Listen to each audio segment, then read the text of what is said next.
Olá, pessoal! Eu resolvi gravar esse vídeo para falar um pouquinho a respeito de sistema de crenças. É um assunto que está sendo um pouquinho recorrente nos meus últimos vídeos e as pessoas têm me perguntado, algumas pessoas têm me mandado mensagem e e-mail perguntando, afinal de contas, o que é sistema de crenças, como ele se forma e como a gente pode mudar esse sistema de crenças de modo a otimizar e melhorar a nossa vida, os nossos projetos, as coisas nas quais a gente se envolve. Então, para começar descrevendo o que é sistema de crenças, a gente pode entender como o conjunto de ideias que habitam o imaginário de uma parcela de pessoas, de uma sociedade em um determinado tempo, né? Então a gente começa já com a ideia de que sistema de crenças é uma coisa móvel. Por exemplo, se você chegasse para um homem das cavernas e dissesse para ele que um dia existiria uma máquina feita de metal em que centenas de pessoas entrariam dentro e que essa máquina voaria, né, entre as nuvens no céu, esse homem das cavernas ia achar que você está maluco. Primeiro que você não ia conseguir explicar o que era a máquina, segundo que ele não conhecia o metal e que voar como os pássaros, imagina, né? Por quê? Porque nem máquina, nem metal, nem a ideia de que isso pudesse acontecer existia, né? Fazia parte do repertório mental do homem das cavernas, porque ele estava até certo ponto do seu desenvolvimento, ele não conseguia enxergar além. Quando eu era pequena, eu adorava tirar foto.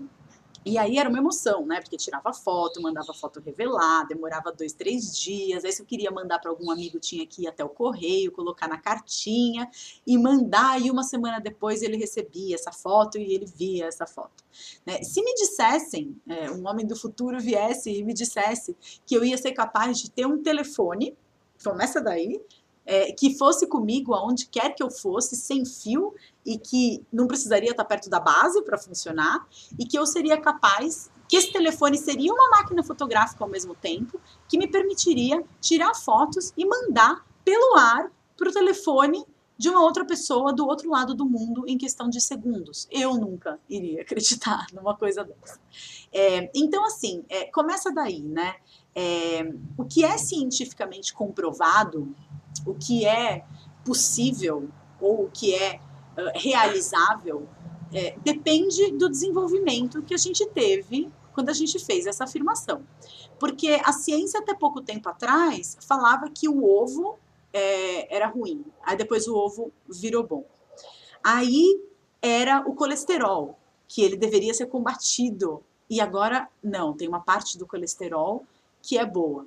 E tantas outras coisas que vocês podem imaginar que foram sendo ditas e desditas ao longo do tempo. Então eu acho muito engraçado quando as pessoas falam que uma coisa é impossível, porque é impossível até onde a gente conhece agora. Porque se a gente limita a nossa vida e passa a viver de acordo com aquilo que a gente acha que é possível agora, né, nada nunca teria sido inventado. Né, porque as pessoas estariam repetindo a esmo que tal coisa é impossível, não dá para fazer, e ninguém teria tentado fazer.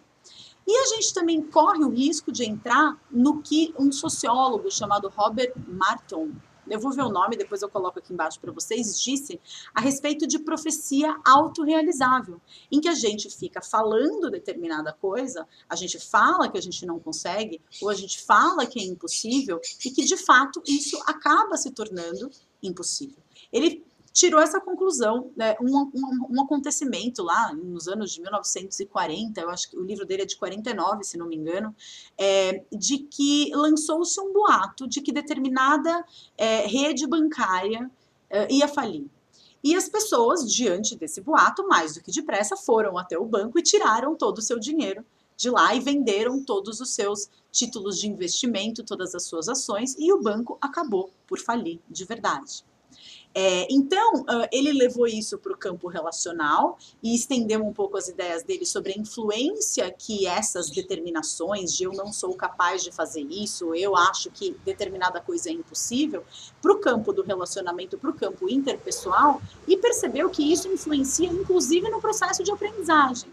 Né? Então, se a gente cresce ouvindo determinada coisa de que nós não levamos jeito, não, fulaninha, nossa, sempre foi uma catástrofe em desenho. A fulaninha nunca vai se enxergar na possibilidade de ser boa naquilo.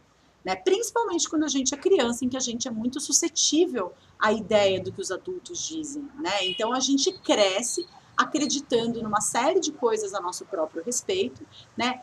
E aí, qual é o lance? O lance é que isso determina a forma como a gente se comporta, né? A gente às vezes deixa de tentar uma coisa que pode ser incrível por achar que aquilo é impossível. Não, isso nunca vai dar certo. Então é melhor seguir naquele caminho conhecido, fazendo o que todo mundo sempre fez e não tentar nada novo, porque é melhor um pássaro na mão do que dois voando, né? Só que às vezes é melhor dois marimbondos voando do que um na mão. Então a gente precisa tentar coisas novas, a gente precisa ir adiante nas coisas que a gente enxerga como possibilidade, né? Então eu acho que assim, uma coisa interessante para a gente saber como anda sendo, né, o nosso sistema de crenças, como que ele anda se estabelecendo, a gente pode observar durante um dia todos os nossos pensamentos, todos os nossos sentimentos, os nossos comportamentos, né? E fazer uma análise de que, assim, se tudo aquilo que a gente pensa, aquilo que a gente fala e aquilo que a gente faz tivessem a capacidade de se concretizar naquele exato momento, como estaria sendo o mundo que nós estaríamos criando, né? Quantas vezes por dia você se depara com pensamentos do tipo que inferno, ou do tipo que saco, ou do tipo não aguento mais, não sou capaz, né? Quantas vezes por dia você fala essas coisas? E quantas vezes por dia os seus atos, né? Porque os pensamentos causam sentimentos e os sentimentos levam a gente a tomar determinadas ações, né? Aos comportamentos, e os comportamentos eles têm consequências. Então aquilo que a gente pensa, né? Se é possível, se não é possível, o quanto que isso interfere nos nossos comportamentos. E quando você se deparar, quando você fizer essa análise de si mesmo e você perceber que você está tendo comportamentos disfuncionais, ou seja, você está respondendo de uma forma não harmônica a um estímulo que está vindo de fora, né? Um exercício legal é você pensar no que eu precisaria acreditar para conseguir agir diferente diante dessa mesma situação. Então pode ser uma pessoa que te irrita, uma pessoa que te provoca uma determinada sensação, uma determinada resposta emocional, e você acha que você deveria responder de uma outra forma, a forma que você vem normalmente respondendo. Então, se você fica impaciente, se você perde a calma com essa pessoa, né, para agir diferente, para deixar entrar por um ouvido e sair por outro, então para dizer palavras de amor para essa pessoa, no que eu precisaria acreditar? E realmente perceber se é tão difícil acreditar nisso, né? Será que é mais difícil do que o homem das pedras acreditar que um dia ele ia ser capaz de voar, né? Será que é tão mais difícil acreditar em alguma coisa do que seria difícil eu acreditar que um dia eu ia ser capaz de tirar foto e mandar instantaneamente para o outro lado do mundo? Então, essa é uma reflexão para vocês. Comentários aqui embaixo. Obrigada pela atenção. Grande beijo.